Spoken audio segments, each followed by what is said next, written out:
Naquele tempo, Jesus deixou as multidões e foi para casa. Seus discípulos aproximaram-se dele e disseram: Explica-nos a parábola do joio. Jesus respondeu: Aquele que semeia boa semente é o Filho do Homem. O campo é o mundo. A boa semente são os que pertencem ao reino. Os joios são os que pertencem ao maligno. O inimigo que semeou o joio é o diabo. A colheita é o fim dos tempos. Os ceifadores são os anjos. Como o joio é recolhido e queimado ao fogo, assim também acontecerá no fim dos tempos. O Filho do Homem enviará os seus anjos, e eles retirarão do seu reino todos os que fazem outros pecar e os que praticam o mal. E depois os lançarão na fornalha de fogo. Ali haverá choro e ranger de dentes. Então os justos brilharão como o sol no reino de seu Pai. Quem tem ouvidos, ouça. Palavra da salvação. Glória a vós, Senhor.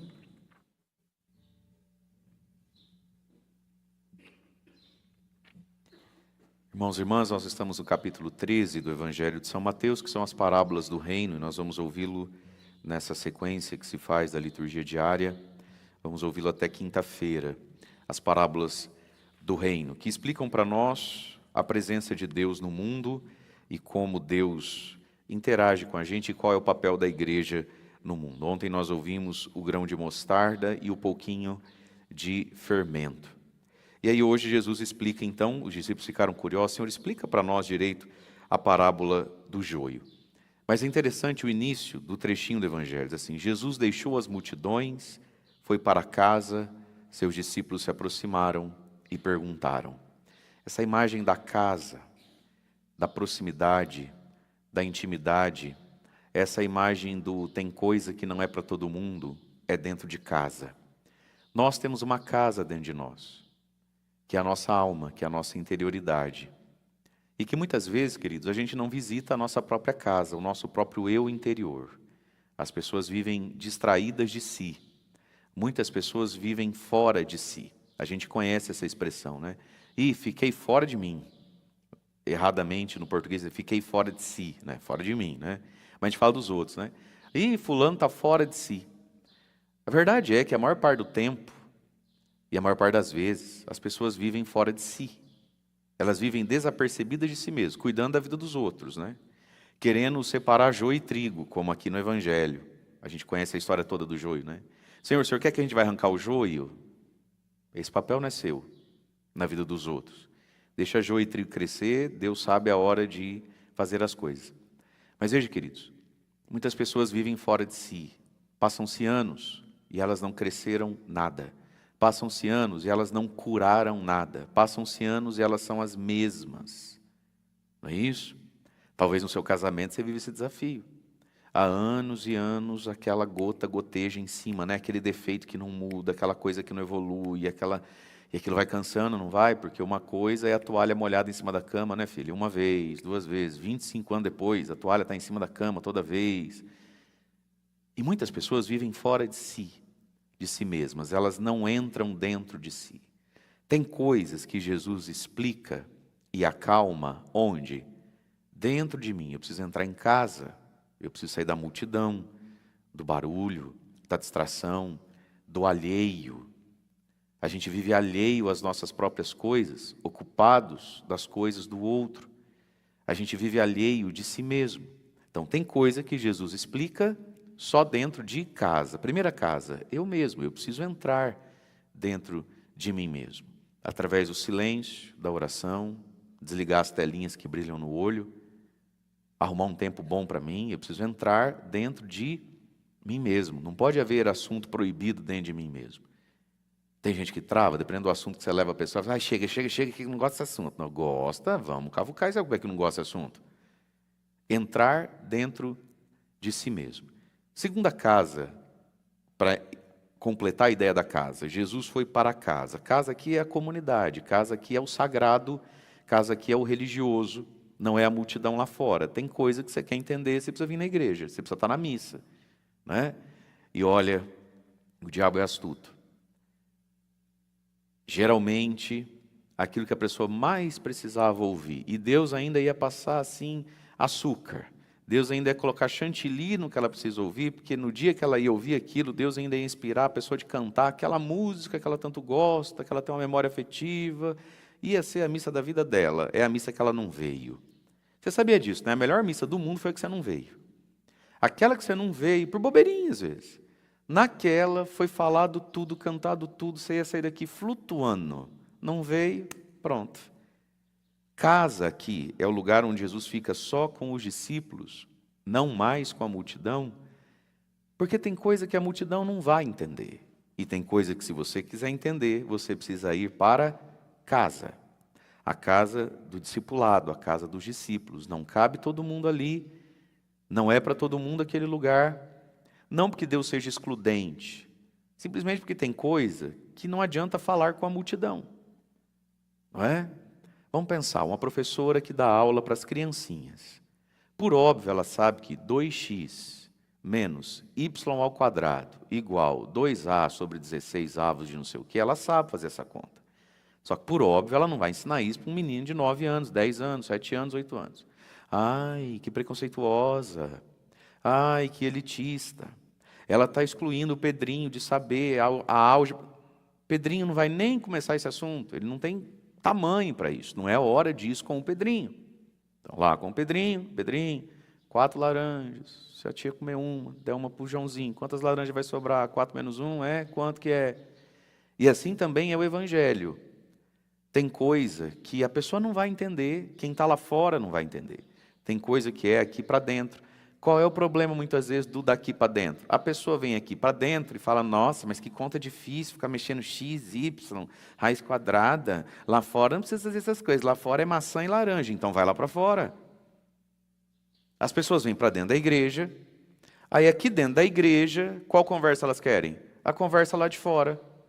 Tudo pode, Deus é amor, quem sou eu para julgar? Se você está feliz, está bom. Ué, mas fica no boteco, então, lá a gente conversa desse jeito, aqui dentro não pode ser assim. Dentro de casa. E aí todas as parábolas do reino que Jesus conta, mostarda, fermento, rede lançada ao mar que pega todo tipo de peixe, e agora joio e trigo, esse campo que acolhe todo tipo de semente. Todas essas parábolas têm três coisas em comum. Primeiro, a gratuidade da iniciativa de Deus. É Deus quem joga a semente, é Deus quem joga o fermento, é Deus quem joga a rede, é Deus quem planta o campo aqui, né, joio e trigo. Tudo é Deus. A misericórdia de Deus que vem por primeiro ao nosso encontro.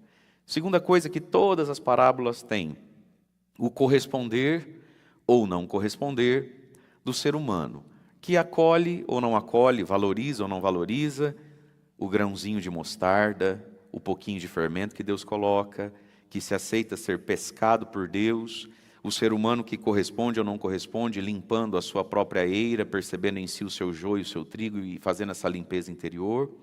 Terceira coisa em comum de todas as parábolas, todas elas terminam com julgamento, com os anjos virão no último dia. Não aqui, mas no céu, não agora, mas depois, não eu, mas Deus. Mas esse fechamento da história, esse fechamento da correspondência humana, nós seremos julgados por aquilo que fizemos com a misericórdia de Deus. E aí vem a justiça de Deus. A justiça de Deus vai julgar e fazer justiça com o uso que a gente fez da misericórdia de Deus. Porque Deus, enquanto a gente está vivo, é misericórdia todo o tempo inteiro, e em tudo Deus é misericórdia. Em tudo Deus é bonzinho, é gratuito, é esperançoso sobre nós. Então seremos julgados com o que fizemos, com a mostarda, com o fermento, com a rede e com o discernimento, porque nós somos capazes de perceber dentro da nossa casa interior, né, que dentro de mim tem joio e tem trigo. Então, o outro, enquanto joio e trigo, diz Jesus, deixa crescer, deixa se revelar mais. Mas às vezes, meus amados, nós em nós mesmos percebemos que o joio em nós está prontinho para ser tirado. A gente percebe que em nós mesmos tem um joio que, se eu tirar, eu não estrago trigo nenhum.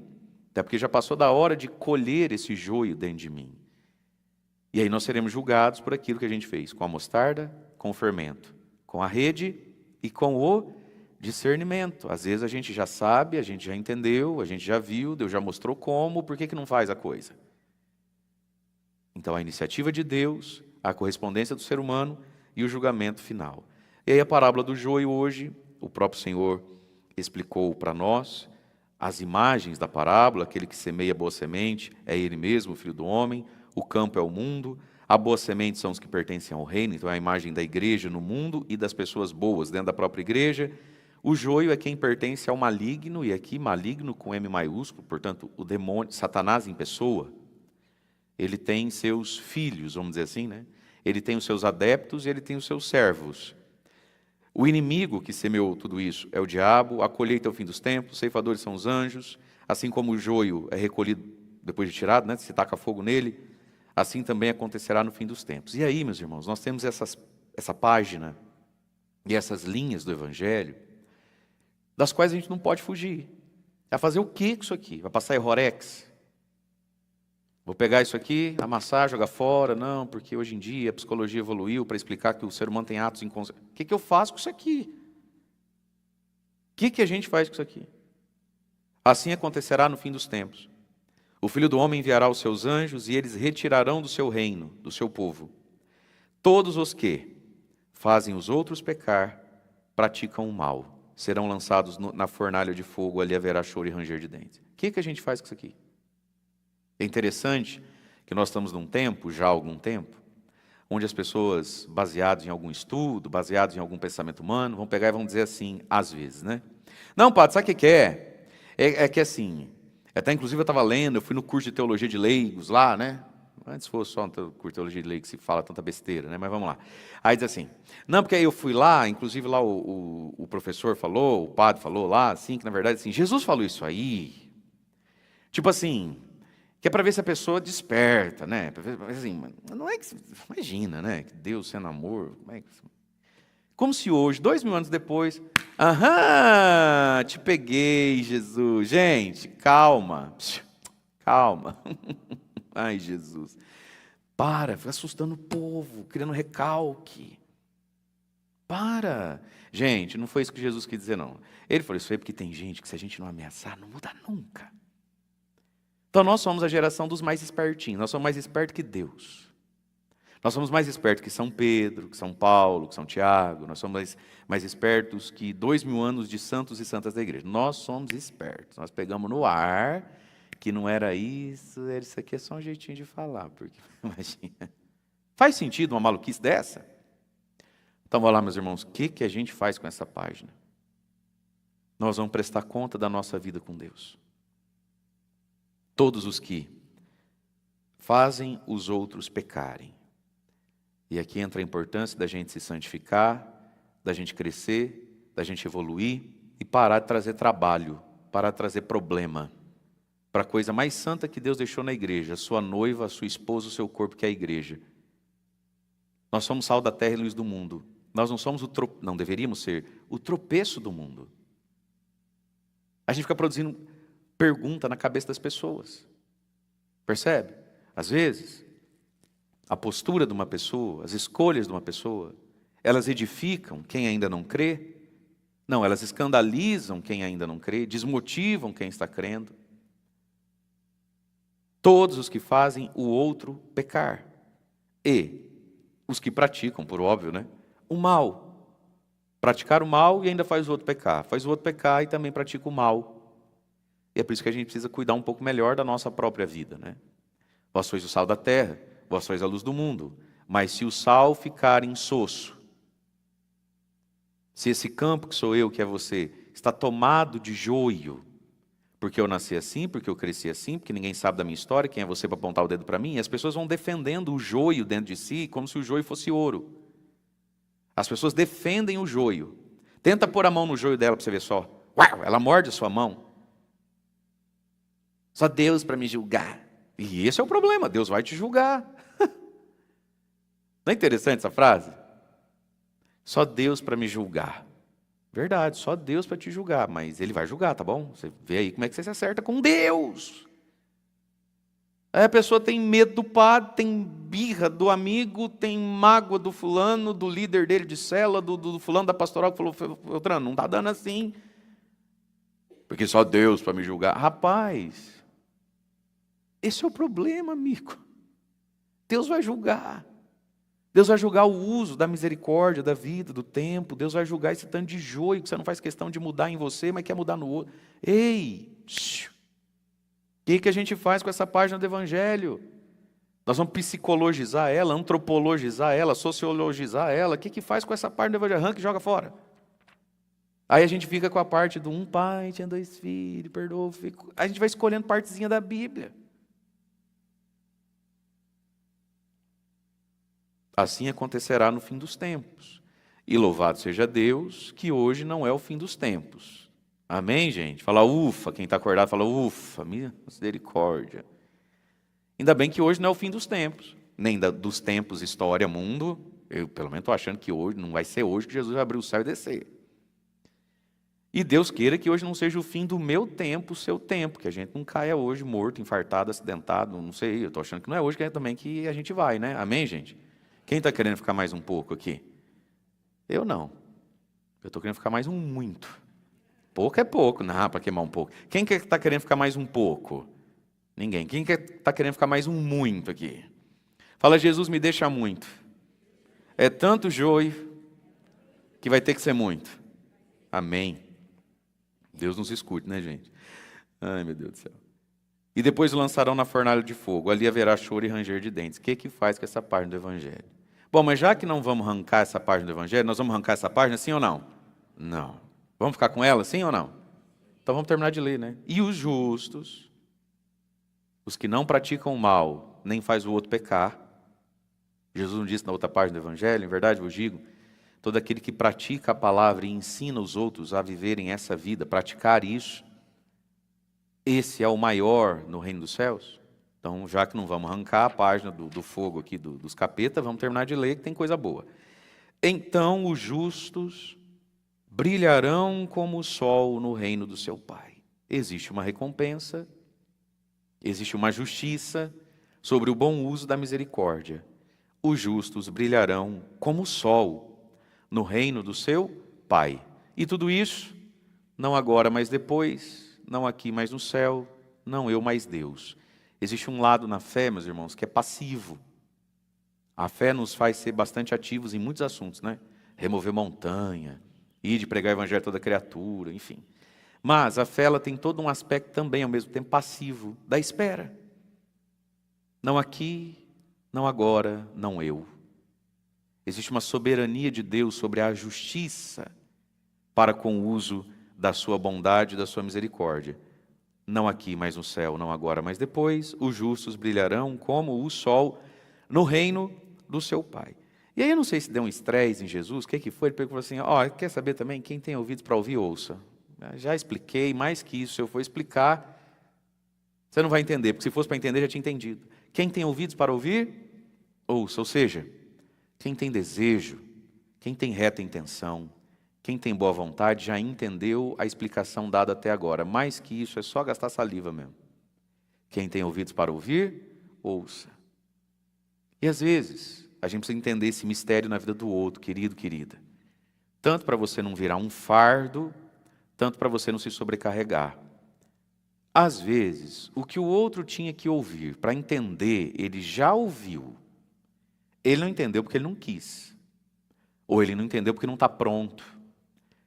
Ou ele até entendeu, mas tristemente não quer o que entendeu porque está pegado no lado ruim da história. Se você continuar falando daqui para frente, você só vai macerar a pessoa, irritar a pessoa, e você mesmo vai se machucar, se sobrecarregar. Olha o que Jesus está dizendo. Eu falo, mas você precisa ter ouvido. Eu falo, mas você precisa ter orelha. Senão, quem tem ouvidos para ouvir, ouça. Já está explicadinho. Por isso que eu termino a homilia agora. Porque mais que isso, vai te cansar. Vamos ficar em pé? Irmãos e irmãs, essa quarta semana do tempo da Páscoa é a semana do Evangelho, do capítulo 10, o Evangelho do Bom Pastor, que começa no domingo, né? Começou no domingo essa reflexão de Jesus, que é o bom e belo pastor, né? Jesus se apresentou assim, eu sou o bom pastor.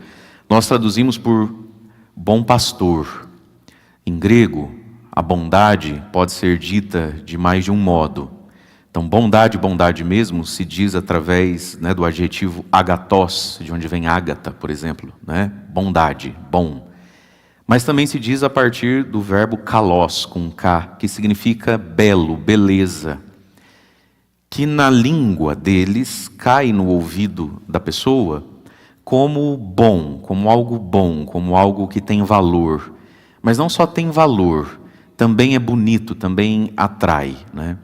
Traduzir assim para a língua portuguesa ficaria esquisito, né? E Jesus disse: eu sou o belo pastor, o bonito pastor. Não cai no nosso ouvido com a mesma facilidade que cai lá no ouvido, né, de São João quando ele escreve o Evangelho. Então, a gente traduz por bom pastor. Mas é importante a gente saber isso, porque isso nos ajuda no ato da fé. Por que muitas vezes nós temos dificuldade de ter fé? Uma das coisas que luta contra a nossa fé são as nossas confusões, até intelectuais, né? São as nossas confusões até com as palavras. Então, muitas pessoas entendem Deus como algo bom, é verdade.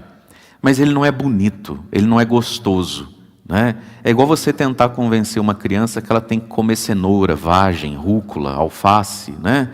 É igual você convencer uma criança que quer lanche, bolacha, biscoito, que o certo é comer arroz, feijão, peito de frango.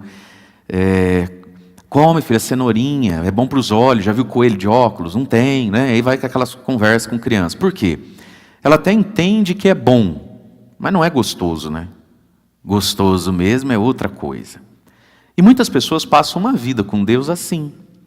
É bom, tá certo, né? Quem sou eu para discutir com o padre, né? Tá na Bíblia, né? A gente acredita, mas não é gostoso, não é bom, é brega, é cafona, né? É coisa de velho, é coisa de fraco, não é assim? Você acha que o seu marido que não gosta de igreja, ele é ateu? Ele é ateu ele não é. Ele sabe o que é certo, ele sabe que ele tinha que vir na missa, seu filho foi morar junto, ele sabe que está errado, ele sabe que certo é o casamento, mas no fundo não vê, na verdade, beleza, não consegue juntar as coisas. E aqui existe uma tentação do diabo na nossa vida, na vida de todo mundo, que é pintar o que é bom como feio, como se Jesus fosse uma cenoura, como se Jesus fosse vagem, como se Jesus fosse jiló. É bom, tem nutriente, é o lilá que tem, mas não é gostoso, né? Gostoso mesmo é batata frita.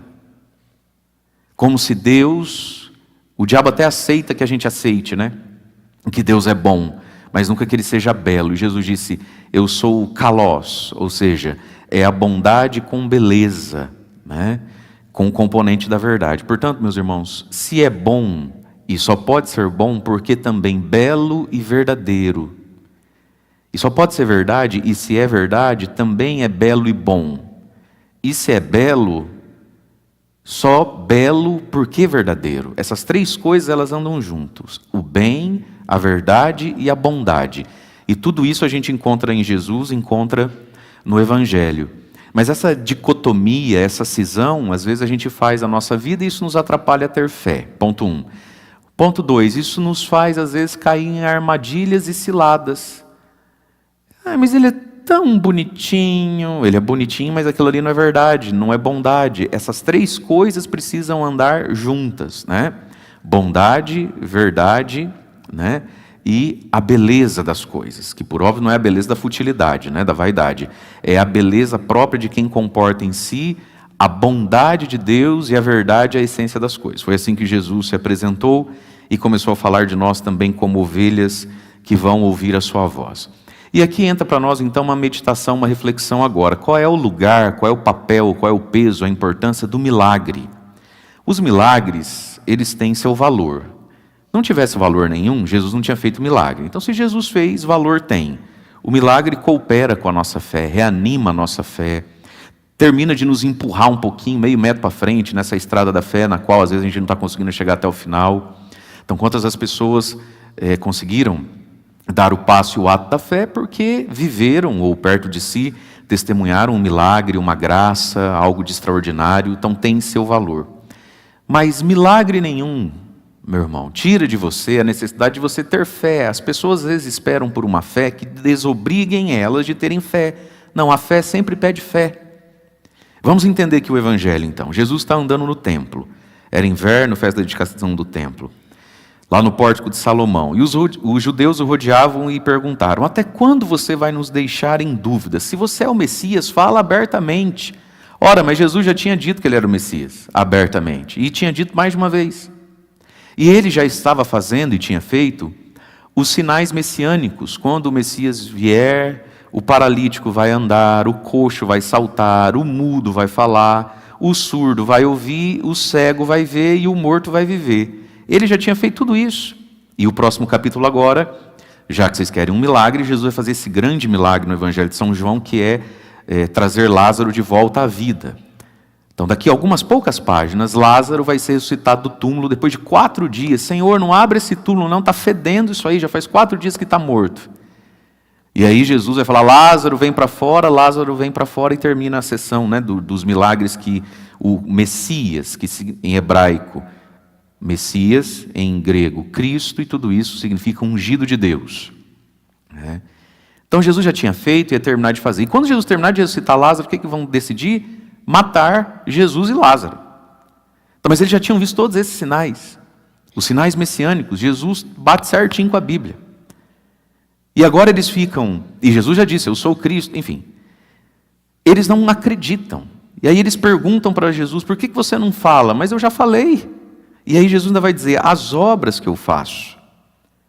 As minhas obras testificam que eu vim em nome do Pai. As obras que eu faço em nome do meu Pai dão testemunho de mim. Acontece, meus irmãos, que no ato da fé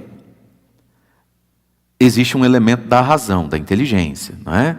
Então eles estão fazendo uma pergunta para Jesus, Jesus está dando a resposta. Então na fé a gente precisa usar a inteligência? Precisa. A fé ela é razoável, a fé ela não é uma loucura, a fé não é algo que a gente não pode conversar sobre, nem discutir. As pessoas adoram esse tipo de... religião é um negócio complicado de conversar, né? É difícil discutir essas coisas de fé, né? Fé cada um tem a sua, né? Eu não acho nada difícil discutir esses assuntos. Me chama para ver. Leva eu lá. Faz um café, uma pamonha, para ver só, se nós não conversamos a tarde inteira sobre o que você quiser sobre fé. Por detrás dessa frase, muitas vezes, tem o quê, meus irmãos? Tem uma preguiça moral, esse que é o ponto. Então, Jesus já falou... Jesus já fez. Mas o fato de Jesus ter falado e ter feito não retira da pessoa a necessidade de ela dar um passo de fé, e fé enquanto não só razão, crer na cabeça, fé enquanto entrega da própria vida. Então, em última instância, meus queridos, o que é ter fé?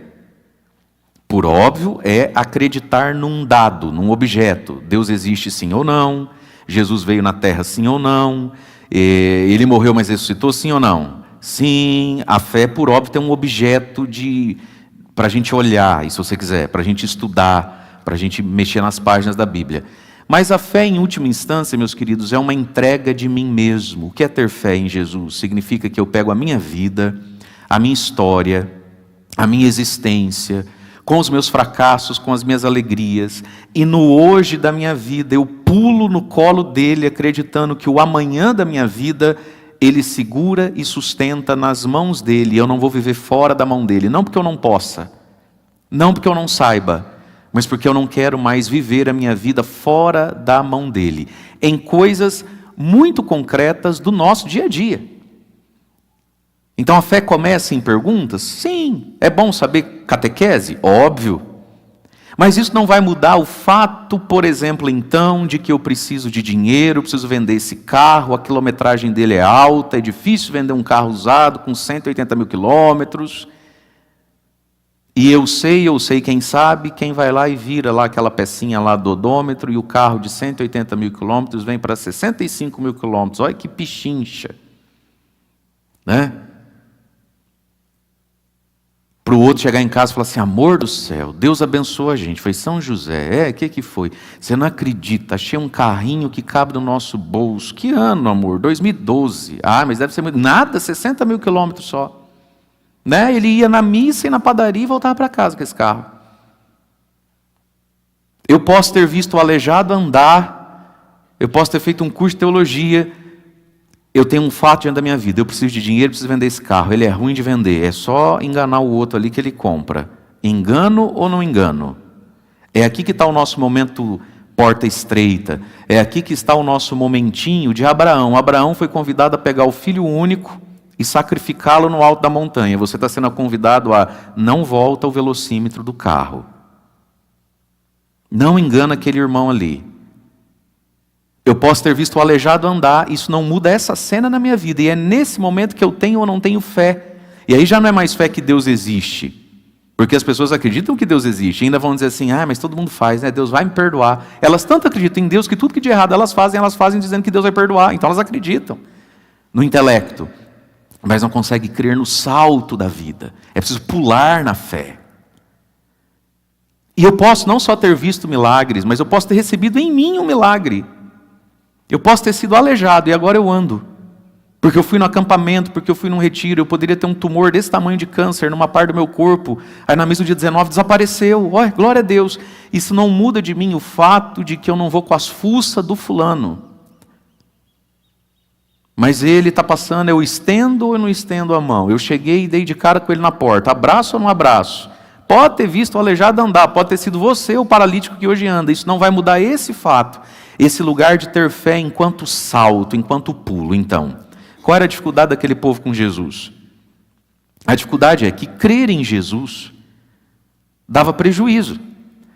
Crer em Jesus faz o Império Romano te olhar torto. E o Império Romano tem dinheiro. E é bom que os ricos gostem de nós. Então não adianta mais Jesus falar, nem fazer o milagre. Daqui a pouco ele vai ressuscitar Lázaro e eles vão decidir matar o milagre. Por quê? Porque a fé nos convida a nos posicionar. E as nossas escolhas tiram pessoas, tiram dinheiro da gente, tiram oportunidades da gente. Nos colocam muitas vezes naquele sentimento de atraso, né? Todo mundo tem, só eu não tenho. Todo mundo já casou, só eu que não. Todo mundo namora, só eu que não. Todo mundo pode, só eu que não posso.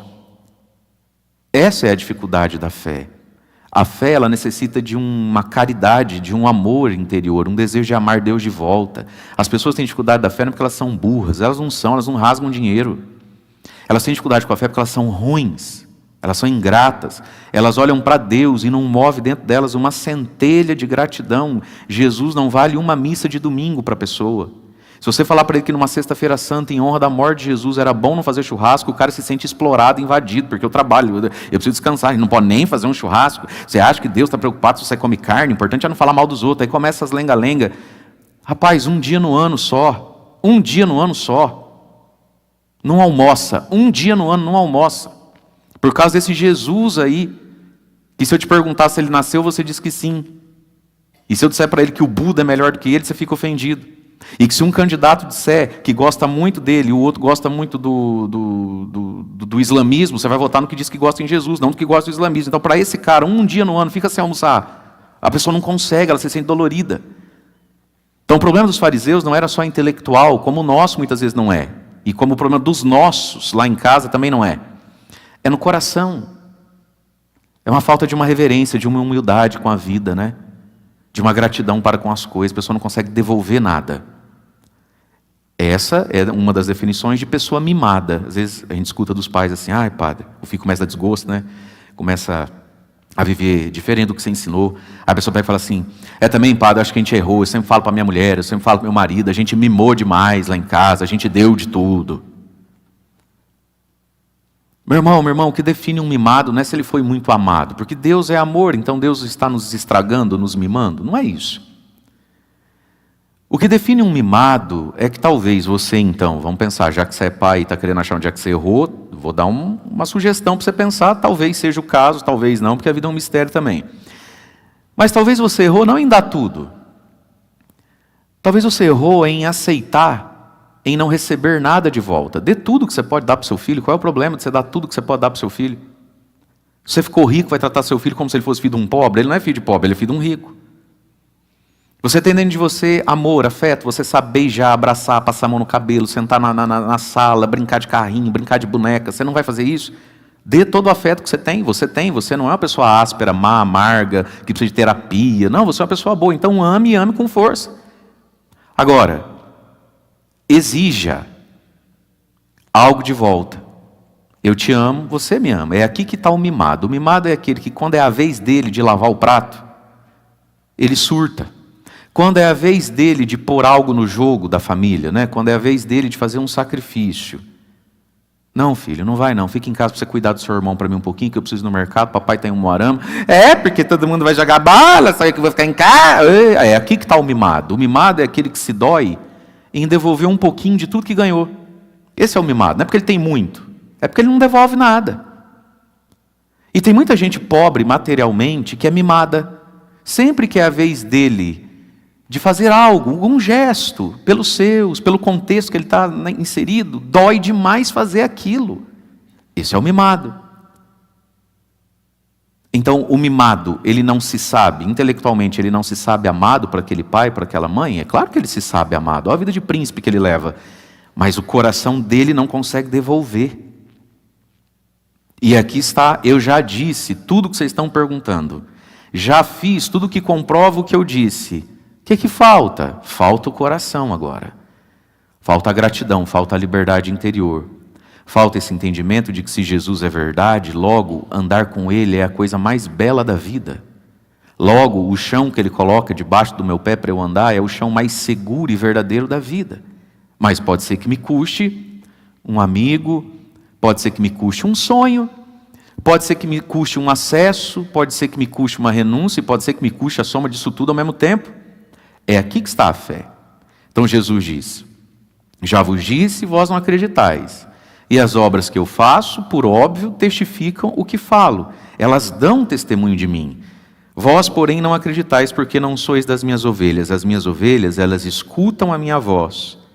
Eu as conheço e elas me seguem. Escutar a voz. Então, qual é o papel do milagre? O papel do milagre é aumentar o volume da voz de Deus dentro de mim. É uma ajuda. O milagre é igual a pessoa que está perdendo a audição. Às vezes está perdendo a audição de um ouvido e compra aquele aparelho, certo? Ajuda a pessoa a terminar de ouvir. O milagre é como a bengala de quem está com o joelho machucado, alguma situação física do quadril. Então, para ir daqui a ali dói tanto, né? Uma bengala, um andador me ajuda a terminar de chegar. O milagre é um monjaro, uma tresarptida. Você quer emagrecer, né? A canetinha ajuda a terminar de chegar. Isso é um milagre. Mas veja, meus queridos, o milagre ele é um apoio, ele é uma ajuda, mas ele não vai retirar de você e de mim esse momento Abraão da nossa vida, onde eu tenho o meu Isaquezinho, seja ele a bobeira que for às vezes, né? Às vezes nem é tão coisa importante assim. Eu entrego ou não entrego? E isso é fé. Fé é pular no colo de alguém. Fé é se lançar num mar. Fé é pular lá embaixo, no escuro, acreditando. Ele vai segurar a minha história. Ele vai acolher o meu passado com os meus acertos, com os meus erros. Ele vai me acolher hoje e o meu amanhã, eu não preciso sair da mão dele. O meu amanhã com ele, ainda que eu seja o único que ande com ele, ele vai levar a minha vida para o destino certo. Quantas vezes as pessoas traíram a fé que sentiram, entenderam, vivenciaram, por causa da solidão. Como é difícil, não é? Não é assim que a gente muitas vezes explica para nós mesmos, explicamos uns para os outros, a queda e as recaídas de tantas pessoas. O que a gente fala? Mas também, né, Pato, com a família que ele tem, coitado, lá ninguém vai na igreja, lá todo mundo bebe, como é um coitado, como é que ele vai conseguir? Sozinho ele não vai conseguir. E de fato, sozinho é mais difícil conseguir. Mas veja, a fé é isso. Se ninguém crer, se ninguém buscar, se todo mundo for para um lado, eu ouvi uma voz, dentro de mim tem uma voz que foi gritada, às vezes até por causa de um milagre que eu vi ou vivi. Eu sei, eu estou ouvindo uma voz dentro de mim dizendo, vai por aqui e não por ali, mas está todo mundo indo por ali, mas a voz da fé está falando que é por aqui. E quantas pessoas caem, recaem, por quê? Porque não conseguem andar sozinhas. Não consegue andar sozinha, ela precisa, eu sempre brinco, né? Eu sei que é enjoativo, gente, mas tem sempre gente me vendo pela primeira vez. Mas se a Tati, a Pati, a Nath, a Rafa, a Dani, a Gia, a Lu, a Feira, a Mia, a Cá e a Nanda não for, a pessoa não consegue ir. Você vai? Não sei, você vai? Ah, se for eu vou. Não, primeiro você vai. A pessoa não sabe direito o que ela quer, né? Lembra do Kiko e do Chaves? Chavinho, quero um sanduíche de presunto. Não, primeiro me diga se você vai me dar. Não, primeiro me diga se você quer. Não, me diga se você vai me dar. Me diga se você quer. Aí o pobre do Chaves, né? Salivando, morto de fome. Eu quero, eu quero. Compra. Né? A vida às vezes é assim conosco. A gente investe nas pessoas, a gente reza, faz quaresma, faz jejum, convida, paga a inscrição, traz a pessoa. E quando você acha que ela vai te dar, né? Ela vai te dar então, de bom grado e coração. Vamos sim na missa, vamos sim fazer as coisas do jeito certo. A pessoa te olha e faz igual que compra. Que pra você, eu não vou dar nada. Essa solidão, ela faz parte por um tempo na nossa vida de fé. E sobretudo, meus irmãos, muitas vezes, nesse momento como Abraão, onde sou eu que subo a montanha e sacrifico Isaac. Por mais que esse aqui me ame, ele pode até me entender porque ele já viveu isso, mas é a minha vez. É igual fazer cirurgia, é igual deitar na cadeira do dentista. Não tem como fazer isso no seu lugar. Eu vou com você até a porta. Te acalma, é você que deita lá e é no seu dente que vai o motorzinho. Vocês não são minhas ovelhas porque não escutam a voz. E nem os milagres estavam fazendo escutar a voz, né? Então a fé é uma voz dentro de nós. Tá. É uma voz irracional, maluca? É uma fé inexplicável? Não, a fé ela é muito razoável. A fé ela é muito plausível. E se tem algo, meus irmãos, que é totalmente razoável, não é loucura não. A gente apostar a nossa vida, ainda que vão te chamar de doido. Mas falam isso na ignorância deles. Se tem uma coisa que é totalmente razoável, possível, não tem nada de maluquice, é apostar a vida em nosso Senhor Jesus Cristo na sua santa igreja. Gente, a igreja tem 2000 anos. Não tem nada mais razoável que o catolicismo. Tudo que a igreja ensina, se bem vivido, corresponde à natureza humana, planifica a vida. Quer milagre? Nós temos todos os milagres. Quantos corpos de santo está lá, não apodrece, não estraga, está incorrupto, exala cheiro de rosa, né? E para quem dizia, por exemplo, que esses milagres é coisa da Idade Média, é papel para tirar dinheiro do povo, o que a gente faz, por exemplo, então, com um Padre Pio da vida, que foi filmado, fotografado, levado no hospital? A vida do Padre Pio é um negócio muito interessante, né? A vida do Padre Pio é para mostrar que o catolicismo é de verdade. Tudo que a igreja ensina na vida do Padre Pio fez milagre. Água benta, mas o que você imaginar na vida do Padre Pio foi extravagante, foi gigante, né? Filmado, retratado, escrito. Então, se tem algo que é profundamente razoável, é ser cristão católico. Não tem nada de maluquice aí. Nada.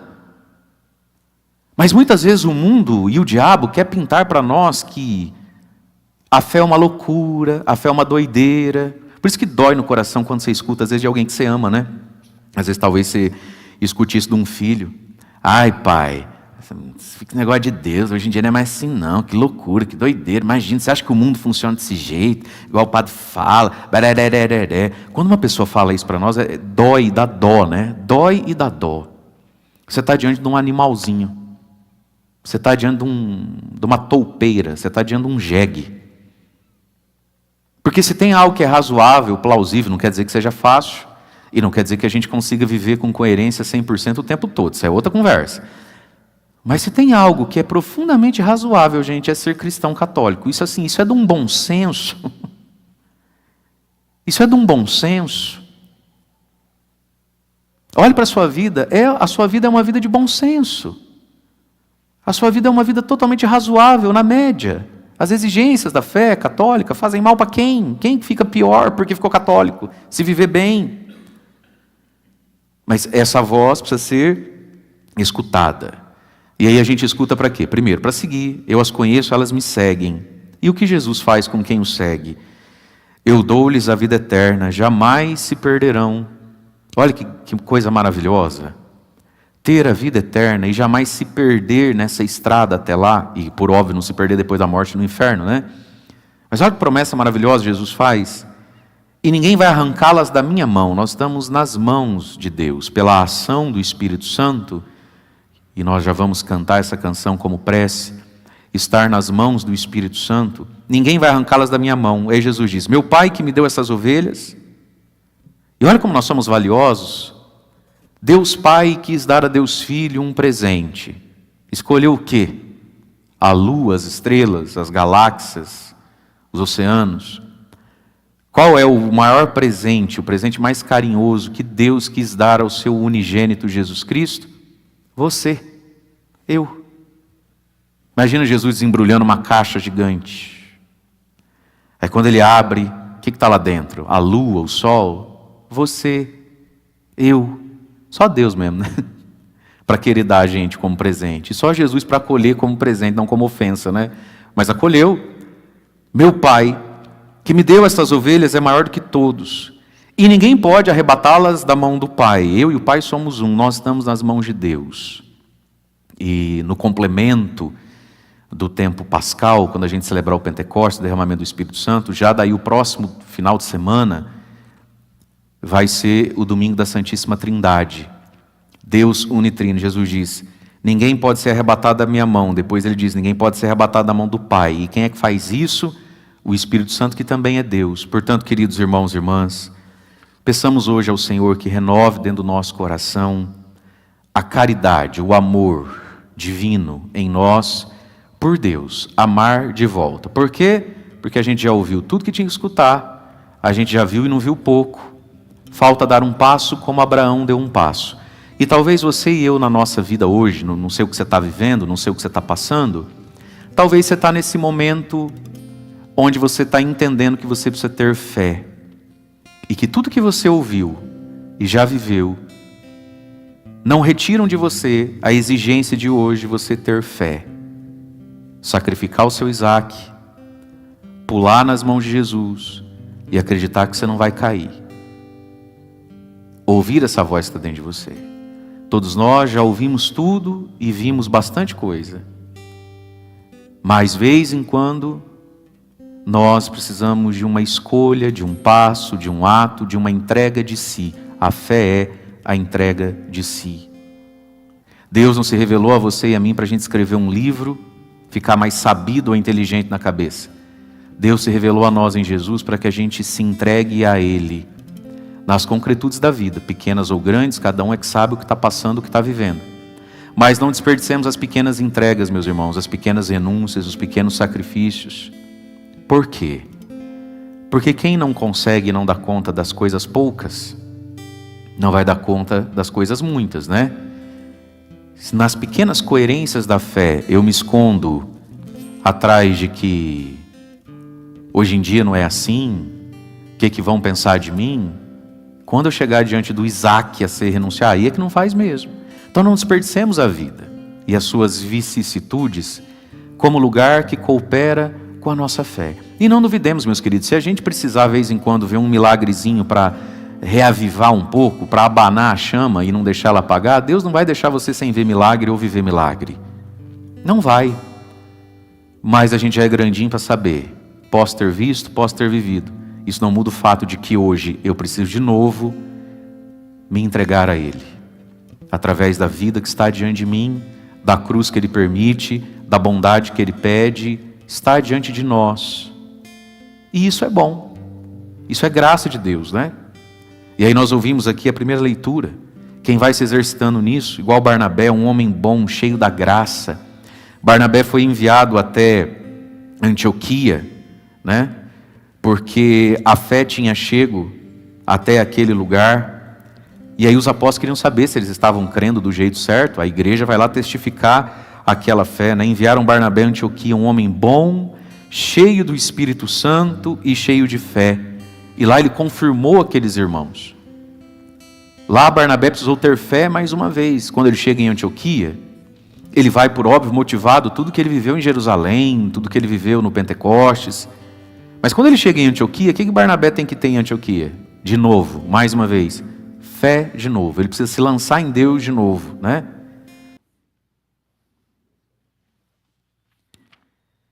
Quem crê possui a vida eterna. Irmãos e irmãs, a vida eterna, o céu, a salvação é um dom, é um presente de Deus, não é algo natural em nós. A gente não faz parte da natureza das coisas, nascer, viver, morrer e ir para o céu. A parte do ir para o céu não está na natureza das coisas. Nascer, viver, sim, né? Morrer, sim.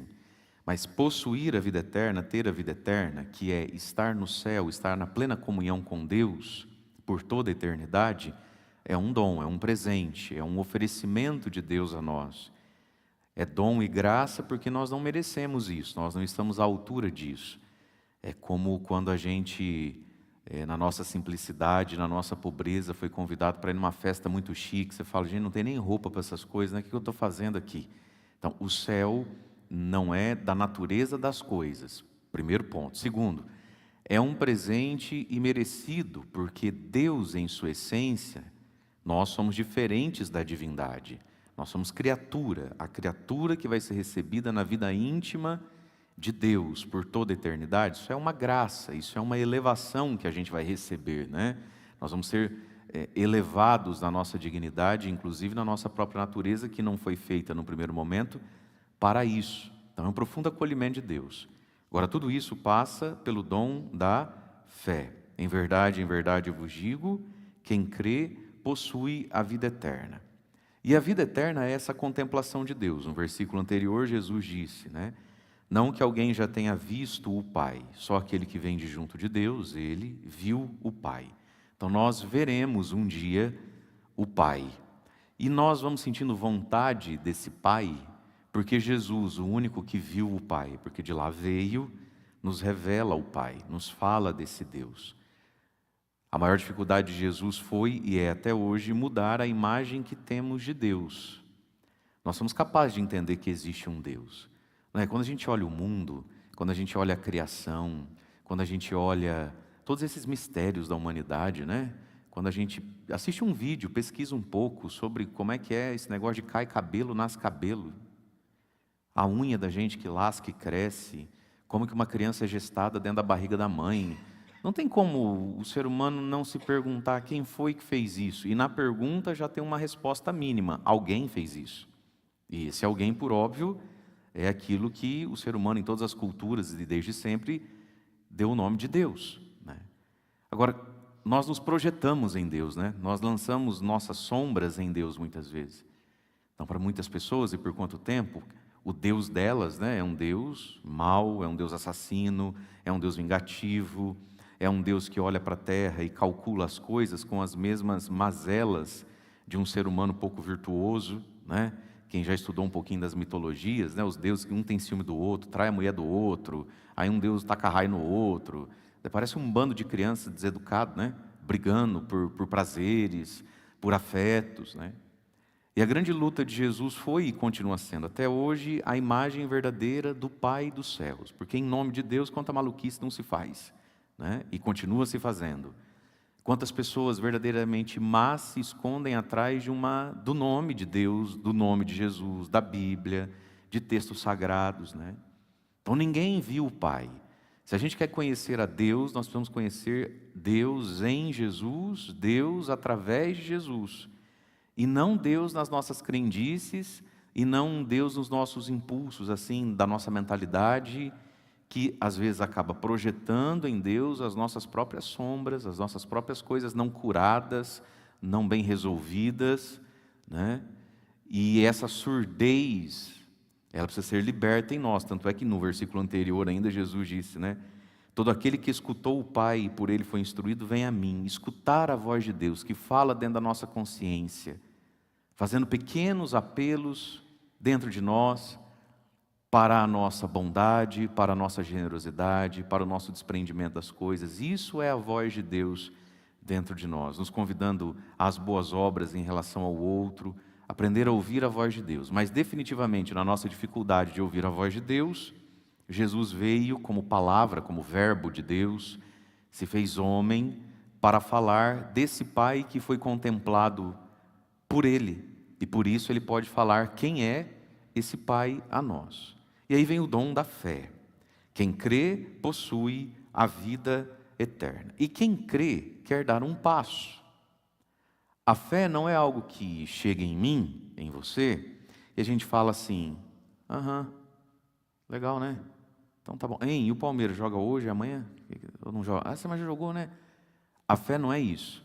A fé, ela pede um passo. Aquilo que da fé a gente enxergou. Esse passo a gente pode ver aqui na primeira leitura, então, tão bonita, quando esse Filipe, um dos primeiros diáconos da igreja, por causa da perseguição de Paulo, todo mundo teve que sair fugido, né? Sair das suas casas, da sua cidade, e diz lá que por onde eles iam também anunciando a palavra. E aí, o mesmo aconteceu com Filipe, nós ouvimos já um trecho da história da vida dele ontem, e aqui continua um pouco. O anjo do Senhor falou a Filipe dizendo: prepara-te e vai para o sul, no caminho que desce de Jerusalém a Gaza. Todo mundo já ouviu falar dessas duas cidades, né? Esses dois lugares, Jerusalém e Gaza. O caminho é deserto. Filipe levantou-se e foi. E nisso apareceu um eunuco, Eutíope, ministro de Candace, rainha da Etiópia. Então era um homem muito bem colocado lá na sua terra, né? Socialmente, ganhava muito dinheiro, tinha uma posição social muito interessante, poderosa. Porém, ele era um eunuco, ou seja, ele tinha sido castrado, justamente para poder ocupar essa posição. E isso aqui pode ter sido um consentimento dele, como pode não ter sido um consentimento dele. Havia as escravidões, né, essa cultura, então o rei tinha o direito, né, os homens poderosos tinham o direito de escolher comprar outros homens como escravo e determinar: você vai trabalhar na minha casa, vai cuidar da minha esposa, e o que ela pedir, você está ali sempre, né? Eles iam para as guerras, eles iam passear também, enfim. Quem é que fica em casa para trocar a lâmpada, torneira que pinga, não é isso? Botijão de gás, vai aqui, pega ali, tarará. Um homem vai fazer isso. É perigoso, não é perigoso? Tem seus perigos, não tem? Então resolve. Sanácio em radice, na raiz resolve as coisas. Então um homem rico, um homem que tinha outros homens para carregá-lo, igual a gente vê em filme, naquelas cadeiras, para ele não ter que andar, não ter que se cansar. Um homem que tinha suas carruagens, seus animais, mas ele era eunuco. E possivelmente eunuco por escolha de um outro. Talvez ele tenha tentado falar: não, amigo, mas aí não compensa para mim. Aí não, você desculpa, o salário é bom, mas aí você me quebra, aí não dá, né? Chama ele ali, falou: não vou chamar ele não, é você mesmo, você leva jeito, você que vai cuidar lá de casa, vem aqui. E pela força de um outro, a vida dele foi muito determinada, ficou muito marcada. Esse homem, de algum modo, tem a fé de Israel. De algum modo, lá onde ele morava, chegaram notícias, pergaminhos do profeta e coisas assim, tanto que ele subiu a Jerusalém para rezar ao Deus verdadeiro, Deus de Abraão, Deus de Isaac, Deus de Jacó. Essa liberdade ele tinha. E aí, quando ele volta, ele comprou algo que era caríssimo de comprar. Ele comprou um pergaminho. Naquele tempo não se escrevia como hoje, não tinha papel como hoje. Então, você ter em casa um pedaço de papel escrito, meio capítulo de um livro, 3 páginas de qualquer coisa da Sagrada Escritura, isso era coisa para gente muito, muito, muito, muito rica. Só as sinagogas tinham isso. Era muito inacessível ter isso. Ele comprou para ele, está levando de recordação. E ele está lendo um textinho, ele comprou um livrinho do profeta Isaías. Que a gente lê esse trecho aqui, o trecho que ele estava lendo sempre na Sexta-feira Santa. Ele estava voltando para casa, vinha sentado no seu carro, rico, poderoso, porém eunuco, lendo o profeta Isaías. Então o Espírito Santo disse a Felipe: aproxima-te deste carro e acompanha-o. Ele estava lendo em voz alta, também naquele tempo não tinha vidro. Como é que era a janela desse carro? Você já viu em filme? Era aquela cortininha que balança, né? Então dá para ouvir tudo do outro lado. Aproxima-te deste carro e acompanha. Felipe correu e foi ouvindo o eunuco ler o profeta Isaías e se permitiu perguntar: tu compreendes o que está lendo? Você entende o que você está lendo? E aí o eunuco: como posso se ninguém me explica? E convidou Felipe a subir e se sentar com ele na carruagem, e os dois foram conversando. Você compreende o que você está lendo? Como é que eu vou compreender? Ninguém me explica. Veja, meus irmãos, na nossa vida muitas vezes nós precisamos de alguém que nos explique o que a gente está lendo, o que a gente está ouvindo, o que a gente está vivenciando. Um dos dons do Espírito Santo é a sabedoria, o dom do conselho, né? É o dom do conselho. Ter alguém capaz de aconselhar. Claro que muitas vezes nós somos aconselhados pelo próprio Espírito Santo, que fala dentro do nosso coração e vai ajudando a gente a achar o caminho das coisas. Por isso a gente precisa ter vida de oração. Mas verdadeiramente o dom do conselho, ele existe também na boca do outro, porque isso exercita a nossa humildade, né? E exercita a paciência de quem tem que aconselhar. Eu não sei se você vive isso, né? Pedir conselho faz de quem pede uma pessoa humilde, isso é agradável a Deus. Dar conselho exige de quem aconselha paciência, isso também agrada a Deus, é preciso ter paciência, né? E aí então, como é que eu vou entender? Ninguém me explica. E convidou Felipe: quer tentar me explicar? E Felipe então se senta. A passagem da Escritura que o eunuco estava lendo era esta: ele foi levado como ovelha ao matadouro, qual um cordeiro diante do seu tosqueador, emudeceu, não abriu a boca. Eles o humilharam, negaram justiça, e seus descendentes, quem os poderá enumerar? Isso aqui a gente escuta toda Sexta-feira Santa, pois sua vida foi arrancada da terra. E o eunuco disse então a Felipe: me explica, de quem o profeta está falando?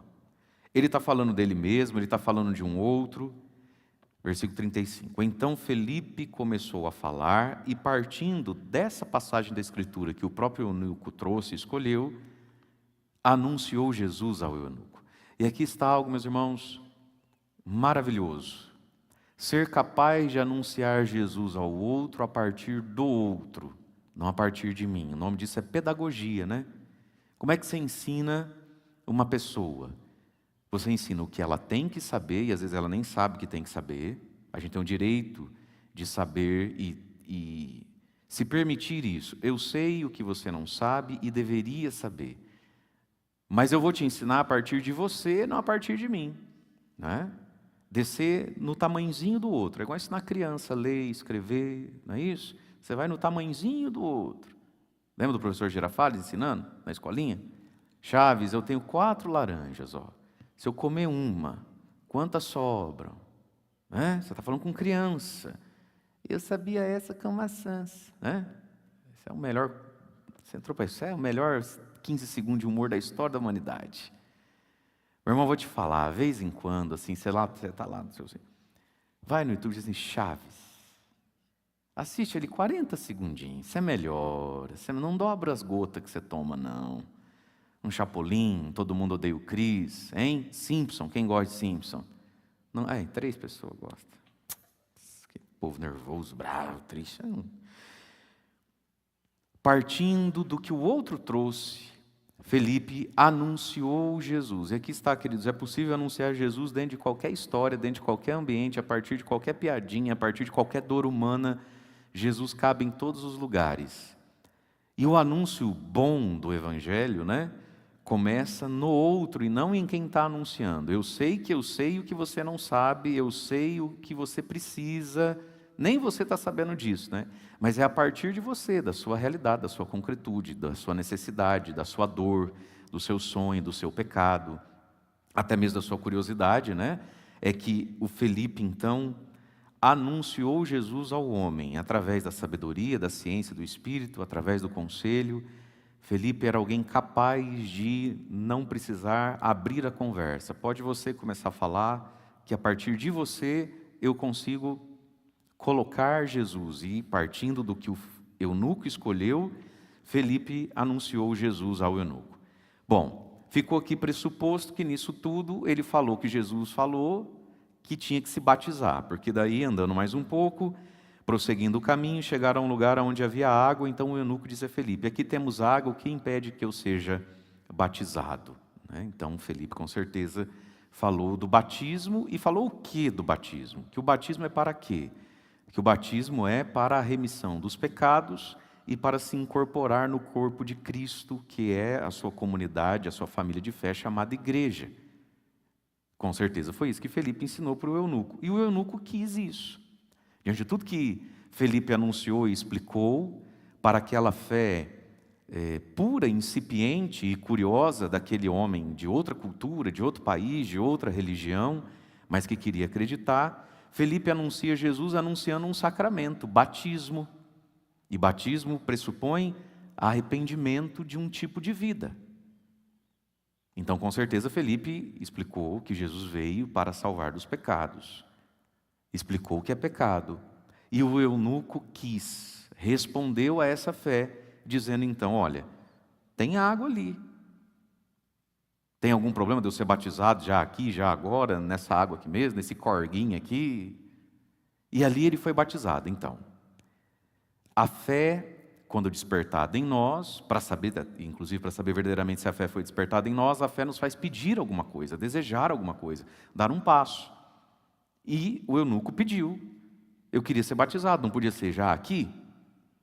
E o eunuco mandou parar o carro, os dois desceram para a água, Felipe batizou o eunuco. Quando saíram da água, o Espírito do Senhor arrebatou Felipe, e o eunuco nunca mais o viu.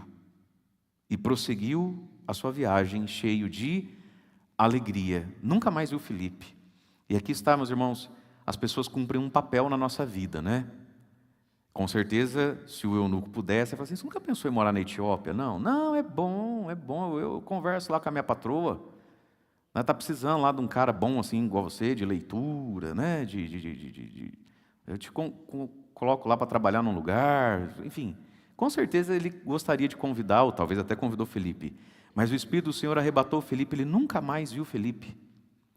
As pessoas cumprem um papel na nossa vida, sobretudo na evangelização. Chega uma hora que a gente tem que aprender a andar um pouco sozinho, né?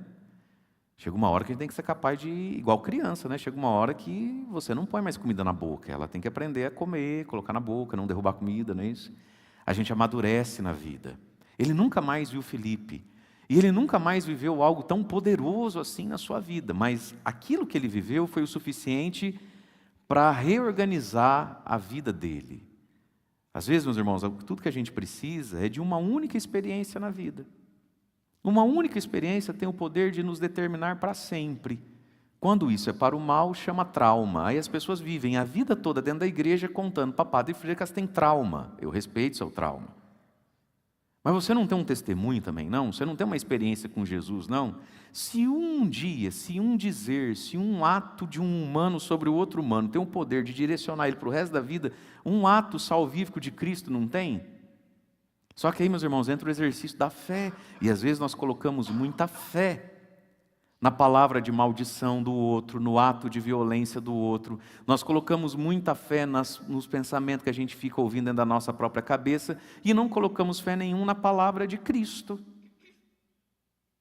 Não, padre, porque desde pequeno eu escuto dizer assim que a nossa família é azarada, que tem uma maldição em cima da nossa família. E a minha mãe mesmo sempre fala assim, menino, você é burro, não sei o quê. É por isso que até hoje eu não consigo tal coisa na vida. Um exemplo, por exemplo, tirar uma carteira de motorista. Tá bom, mas falaram isso para você. Tudo bem, falaram isso para você. É doído ouvir de quem você ouviu. Ok, tá tudo bem. Mas a palavra também não diz tudo posso naquele que me fortalece? Então, na hora de você grudar no volante do carro, você crê em uma palavra. Qual palavra você crê? Na palavra que saiu da boca da sua mãe, neurótica, histérica, mulher pouco virtuosa, brava, nervosa, o marido bebia, 7 filhos chorando, e ela mandou essa na tua lata. Você é burro, você é um banana igual teu pai, que você nunca vai ser nada na vida, maldita a hora que eu te coloquei no mundo. Mas tem uma palavra, no ventre materno te conheci, ainda informe, minha mão te desenhou, tudo posto, aquele que fortalece, o Senhor é meu pastor, não falta 90, 10, caiam 1000 à minha direita, 9.000 à minha esquerda, sei lá quantos mil era cada lado, é muita gente caindo, eu ficarei de pé. Você quer ter fé no quê? Gruda no volante e escolhe a palavra que te guia. A fé é um exercício nosso. E aí ele seguiu viagem, baseado, a viagem da vida, né? Cheio de alegria, sustentado, ancorado em uma única experiência que valeu para o resto da vida dele. A Bíblia não diz se a vida desse homem foi só flores, foi só alegria. Como é que essa tal dessa rainha desses etíopes lá reagiram a tudo isso? Porque agora ele batizou, ele pediu perdão dos pecados, eu não sei se ele não mudou algumas práticas da vida dele, mas ele teve uma experiência e quis basear a vida naquela experiência. E aqui, meus irmãos, uma coisa é remoer, outra coisa é fazer memória. O que é remoer? Remoer é ficar voltando num fato que me deixa triste, amargo, desanimado, pesaroso, desperdiçando a vida e dando trabalho para os outros.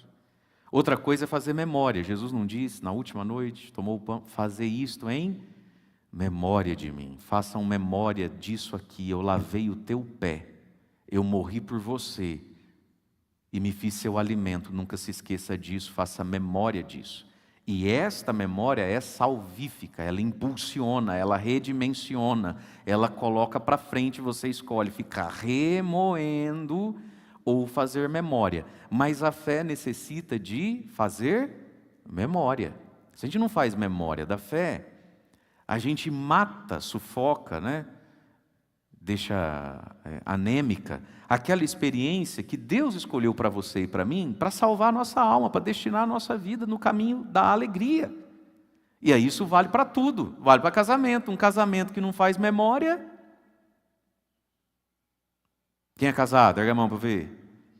Você tem feito memória? Fazer memória dos dois. Sair sem filho, mandar essas crianças para casa de alguém um pouco, e fazer memória, e ficar só os dois, e não conversar de filho, conversar dos dois. Se beliscar, então, né? Aí não faz memória um do outro, não se celebra um ao outro, não vê foto junto. Nossa, mas a gente era magro, né? E vai, olha quanto cabelo que tinha, olha não sei o que, não sei o que. Não faz memória, não sopra as brasazinhas, quer acender fogueira com a mulher dos outros, com o homem dos outros. Tem que fazer memória. Memória enquanto gratidão. E a memória da fé. Todos nós tivemos uma experiência com Deus, tivemos uma experiência com Jesus. É preciso fazer memória dessas coisas. Fazer isso em memória de mim. Faça memória. Eu lavei o teu pé. Quantas vezes na vida? Uma só. Façam isso em minha memória. Fazer memória da fé. Com certeza, Felipe também ensinou essas coisas por Eutico. Quando você chegar lá na tua terra, só tem você lá. Faça memória desse dia. Faça memória disso. Mas você escolhe, etíope, fazer memória dessa nossa conversa aleatória na carruagem ou fazer lamúria, remorso e remoção do sujeito que foi na raiz. Você escolhe. Para onde é que você destina a tua capacidade de voltar atrás? Você quer fazer memória do que a gente viveu aqui, dessa água caindo em você, desse fato, dessa novidade que é a fé? Ou você quer ficar fazendo memória de que você foi feito eunuco na adolescência por um fulano de tal? Você que escolhe o que você vai fazer agora. Fazer memória da fé. E quando a gente faz memória da fé, a memória da fé tem o poder de curar muita coisa na nossa vida. Com certeza esse etíope aqui recebeu uma cura profunda da dor de ser eunuco. Por quê? Porque não fosse ele eunuco, não carregasse ele consigo esse negócio esquisito de ninguém é eunuco, só eu que sou eunuco. Talvez ele nunca teria começado a querer ler sobre um tal de Deus, quem foi esse tal do Abraão. Talvez ele nunca teria sentido vontade, não fosse ser eunuco, de ir em Jerusalém e não tivesse ido a Jerusalém, conhecer aquele templo tão grande, escutar aqueles salmos bonitos que se canta lá, o Senhor é meu pastor, nada me faltará. Ele não teria sentido vontade no coraçãozinho dele, ao invés de trocar de iPhone, porque o dele ainda era bom, de comprar um pergaminho de um tal de Isaías. E não fosse isso, ele não tinha conhecido um tal de Felipe, que ele não tinha se batizado. Quando a gente faz memória do maior evento da nossa vida, e o maior evento da nossa vida não é quem nos fez eunuco, o maior evento da nossa vida é quando Jesus entrou na nossa vida, essa memória tem o poder de curar as outras, redimensionar as outras. Porque, meus irmãos, por mais que alguém tenha errado contra você, contra mim, tenha sido injusto, traumático, a verdade é que tudo isso faz parte e cooperou para aquele nosso encontro com Jesus. Nós, no fundo, cremos que não precisaria daquilo para eu ter encontrado Jesus quando eu encontrei Jesus. Quer te decepcionar, não? Precisava sim. Às vezes a gente olha para a nossa vida e pega tudo que não foi bom na nossa vida, e mesmo depois de ter encontrado Jesus, a gente olha para trás e no fundo a gente acredita, eu não precisava de nada disso para ter encontrado Jesus. Precisava sim, deixa de ser bobo. Você não é bom igual você pensa que você é bom, não. Você não é, nem eu, ninguém. Nossa história, meus irmãos, está amarradinha, ela está certinha. Não queira arrancar uma peça da sua história, porque é por isso que a sua vida não fecha nunca a conta. Porque a gente fica tentando arrancar uma peça da nossa história. Fica tentando substituí-la nas perguntas, chamada por quê. Aí a pessoa fica revisitando um fato da vida dela e perguntando, mas por quê, mas por quê, mas por quê? Como se essa pergunta tivesse o poder de tirar aquela peça e substituí-la por outra. Não tem nem deve ter. Então agora, amigo, volte fazendo memória, e essa memória vai fazer shalom de Deus, paz de Deus, sobre essas peças ruins da sua história. Deve ser terrível um outro homem pegar um homem, uma tesoura, Deus o livre. Rapaz, eu não queria ser ele. Mas agora todos esses fatos da vida dele estão debaixo de uma memória a ser feita, que é Jesus que ele encontrou, descendo no caminho para a Etiópia, e dentro disso ele redimensiona, não apaga, redimensiona todas as outras coisas. Prosseguiu sua viagem, sua vida cheia de alegria. Filipe foi parar em Azoto, e passando adiante do Azoto também, evangelizava todas as cidades, até que chegou na Cesareia, e é por isso que o refrão do Salmo de hoje é o versículo 1 do Salmo 65, aclamai o Senhor Deus, ó terra inteira, Etiópia, Azoto, Alto Piquiri, todos nós, E aí, meus irmãos, a fé pede algo, e é isso que Jesus está falando no Evangelho. Quem crê possui a vida eterna, mas esse crer pede algo. O eunuco pediu o batismo. Que mais a fé pede? A fé pede o pão. Aí vem o versículo 48, que é minúsculo. João 6, 48. Eu sou o pão da vida. Esse é o versículo 48. Eu sou o pão da vida. Dar um passo em relação ao batismo, que é o arrependimento, o desejo da vida nova, o perdão dos pecados, que para nós que já somos batizados, o que é para nós, muitas aspas na palavra, o nosso rebatismo, porque o batismo é um banho, mas você sabe que você suja de novo, eu também. Onde é que a gente se banha de novo? No sacramento da confissão. A fé, quando viva, dá esse passo. E a fé, quando viva, também dá esse passo, o pão da vida. A Eucaristia, disse Jesus, eu sou o pão da vida. Os vossos pais comeram maná no deserto, no entanto morreram. E não morreram só fisicamente, como aquele povo morreu espiritualmente. Nenhum deles entrou na terra, na terra prometida. Comeram maná no deserto, no entanto morreram. E aí diz o versículo 50. Eis aqui, diz Jesus de si, o pão que desce do céu. Quem dele comer nunca morrerá. Nem no sentido céu e inferno, esse morrerá, né? Mas também no sentido do não morrer já aqui. E nós meditamos isso já ao longo dessa semana, nós vamos ficar voltando atrás, pelo tamanho da homilia, né? Mas o shalom de Deus, a zoé de Deus, a plenitude das coisas que está em Jesus já para essa vida.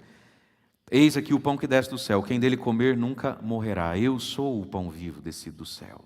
E aqui, meus irmãos, precisa ter fé, né? Ele falou que ele é, eu preciso ver se eu creio nisso. Ele é o pão vivo descido do céu, ele não é o pão vivo descido do céu. Ele é o pão vivo do céu, mas eu acho assim que também não adianta, a pessoa vive lá na igreja e tem a língua pior que a minha. Então assim, se for para ir lá também ser fofoqueiro igual aos outros, é por isso que eu prefiro ficar, sabe, padre? Eu tenho a minha fé, Deus sabe do meu coração, eu faço as minhas boas obras. O senhor pode perguntar, precisar de mim, eu estou aí para tudo. Ele é o pão vivo descido do céu. Você crê, não crê que vale a pena vir comer desse pão, mesmo sabendo que muitos linguarudos vêm comer desse pão. A partir do momento que a língua, o tamanho da língua dos outros, te incomoda e te afasta desse pão, eu acho que você ainda entendeu mais de língua do que de pão. As pessoas usam de vários argumentos para não vir na igreja. Possivelmente 95% dos argumentos que eles usam é verdade mesmo. As pessoas não são burras, elas são descrentes. Ah, porque lá fulano é safado, trai a mulher. Deve ser verdade, se você está falando. Ah, porque vive lá, mas tem uma língua desse tamanho. Deve ser verdade. Mas dessa língua dele, inclusive, te chicoteou em alguma história da vida aí, se você está falando. Ah, vive lá na igreja, mas quando é para tratar os outros na rua, passa em cima, não fala nem oi. Deve ser verdade mesmo, se você está falando. Mas nessas suas verdades tem uma verdade. Você não crê no pão. Crê-se no pão. Você acha que eu estou aqui porque eu não sei que as pessoas são linguarudas? Eu não sei. Eu estou aqui e eu não sei quem trai quem, com quem que trai o trem. E quantas coisas só eu sei, né? Eu é que sei. Padre, o meu marido tem pavor do senhor. Ele fala que ele só vem na igreja quando o senhor foi embora. Exemplo, este marido, né? Aí eu estou aqui com a mulher dele. Ele trai a mulher dele com uma parente dele, com a sobrinha, com não sei quem, e eu estou sabendo. E fui eu que falei para a outra parte, toca nesse assunto não, só segue em frente, isso aqui é uma família, ela é meio depressiva, isso aí para se pendurar, reza, quem sabe Deus te deu consolo. E esse que não pode me ver nem pintado, nem sabe o que eu sei dele e segurei a barra dele. Então eu estou aqui porque eu não sei que as pessoas têm língua, eu estou aqui diariamente, eu rezo missa de todo dia. E eu não sei que as pessoas têm língua grande, que elas são ingratas, que elas são adúlteras, que elas compram e não pagam. Eu não sei dessas coisas. Eu estou aqui. Eu estou aqui, meu irmão, porque eu conheço o pão. E se você está aqui é porque você conhece o pão também. Que a gente conheça o outro ser humano, é da vida conhecer o outro ser humano. E alguns seres humanos são deploráveis mesmo. Inclusive vários que vêm à igreja. São assim de jogar fora. É a misericórdia de Deus que tem paciência com esse povo aí. Mas nós não estamos aqui porque nós não conhecemos o ser humano. Nós não estamos aqui porque a gente não sabe o que estão falando na rua. Nós estamos aqui porque nós conhecemos o pão. Eu mesmo aplaudo, vocês hoje estão quietos. Parar. Já é quinta-feira, né, gente? Vai pesando, né? Eu sou o pão vivo descido do céu. É isso que a gente conhece. E claro, se o ser humano fosse melhor, ajudava, né? Mas em não sendo melhor,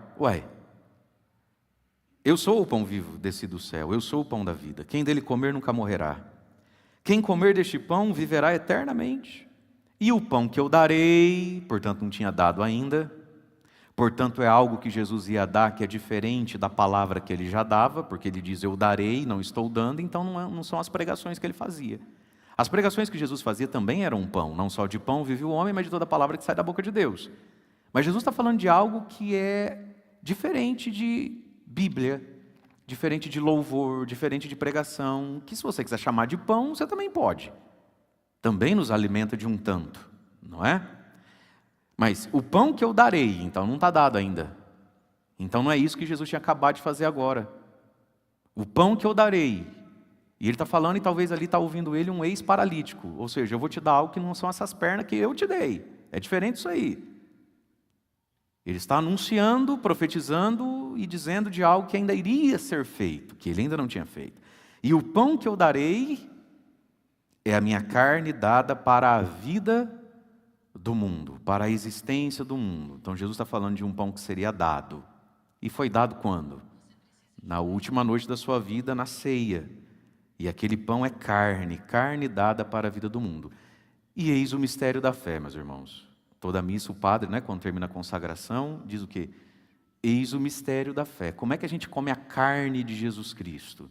Graças a Deus, sentindo o gosto de pão. Já tentou comer carne humana? Eu, hein? E você sabe que algumas pessoas tiveram essa experiência de vir comungar e naquela vez, ou por algumas vezes, ter essa bobeirinha na cabeça, né?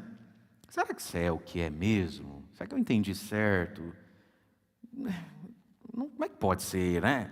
E aí comunga e começa a sentir gosto de sangue, começa a sentir que tem um pedaço de carne crua na boca, e agora, engulo, o que eu faço? No Piquiri já aconteceu uns 3, 4. Minha falecida vó linda, viveu essa experiência uma vez, depois de velha, católica, muito católica. Mas por um tempinho ela começou com essa bobeirinha na cabeça. Corpo de Cristo, mas não é o corpo de Cristo, né? É para lembrar que ele, né? E um dia ela foi numa missa e isso veio forte nela. E ela comungou, né? Falou, meu Deus do céu, isso não é de Deus, será que é de Deus? E comungou. E voltando para o banco, quando ela sentou no banco, ela sentia muito gosto de sangue na boca e ela jura por Deus que a hoxa na boca dela virou tipo um chiclete mole, tipo um músculo. Né? Ela ligou para o meu pai, toda apavorada, querendo entender o que foi. Mas por que aconteceu? Eu falei, então Deus deu um sinal para a senhora, né? Fique em paz, né? Fique em paz e fica firme, né? Pronto, resolveu? Resolveu, tadinho. O diabo tentou minha avó. Mas veja, queridos, como é que a gente come a carne do Filho do Homem? Graças a Deus. Graças a Deus, sentindo gosto de pão. Eu, hein? Como é que a gente bebe o sangue de Cristo? Graças a Deus, sentindo o gosto da uva. Jesus é muito carinhoso, né? Jesus é um facilitador. Mas nós comemos a carne, a pessoa. E comer carne aqui não é comer um pedaço do outro, não é ela arrancar um pedaço do outro. É comer a carne para comer a pessoa. Para ter dentro de si uma pessoa. É isso que acontece quando a gente comunga. Tem uma pessoa dentro de nós. A segunda pessoa da Santíssima Trindade. Deus de Deus, luz da luz, gerado, não criado, consubstancial ao Pai, Deus verdadeiro de Deus verdadeiro, verdadeiro homem. Nascido do ventre da Virgem Maria, que andou nessa terra, se dá a nós com a potencialidade, com a graça própria de alimento, de nutriente, né? Para a zoé do mundo, para a vida do mundo, para a vida espiritual do mundo. Eis o mistério da fé. E, portanto, hoje, meus irmãos e minhas irmãs, peçamos ao Senhor o dom da fé. Fé é um dom que a gente pede. A fé ela pode crescer por atos de fé, exercícios de fé, mas também pedindo fé. Quem quer fé, peçamos fé. A gente não pede, os mais antigos pedem. Seria tão bom que todo mundo pedisse, isso é tão piedoso e tem tanto valor na hora da consagração, né? Meu Senhor e meu Deus, eu creio, mas aumenta a minha fé. Pedir que a fé aumente, né? E peçamos que São Filipe, que está lá no céu, interceda por nós, para que aquilo que ele fez em favor do eunuco, e nós ouvimos hoje aqui, não fique sem fruto em nós, possa ecoar em nós também, que São Filipe interceda por nós. E hoje também, queridos, de modo especial, São José e a Virgem Maria. Ninguém teve mais fé do que esses dois. Ninguém precisou ter mais fé do que eles precisaram ter fé. E ninguém conviveu mais com a fé do que os dois, porque eles também viveram um mistério do menino Jesus, do bebê Jesus, do menino Jesus, do adolescente Jesus, do rapazão Jesus, do homem formado Jesus, que come, que pede o sal, que corta o pão, que precisa parar para tomar água porque está cansado de trabalhar, que dorme cedo porque está puxado a semana na carpintaria, de um Jesus que cortou o dedo no serrote, aí Nossa Senhora precisa limpar ali, senão infecciona. E isso é Deus. Mistério, como para nós, a hóstia é Jesus. Assim como o menino que corta o dedo é o Deus que fez o céu e a terra. O mistério, o véu que encobre as coisas. Então peçamos hoje a São José, a Virgem Maria, que nos ajudem também a enxergar, no mistério, nas aparências, a essência, o que está dentro, Jesus que está na Eucaristia. Louvado seja nosso Senhor Jesus Cristo, para sempre seja louvado. No momento das nossas preces, vamos elevar a Deus a nossa oração e as nossas súplicas.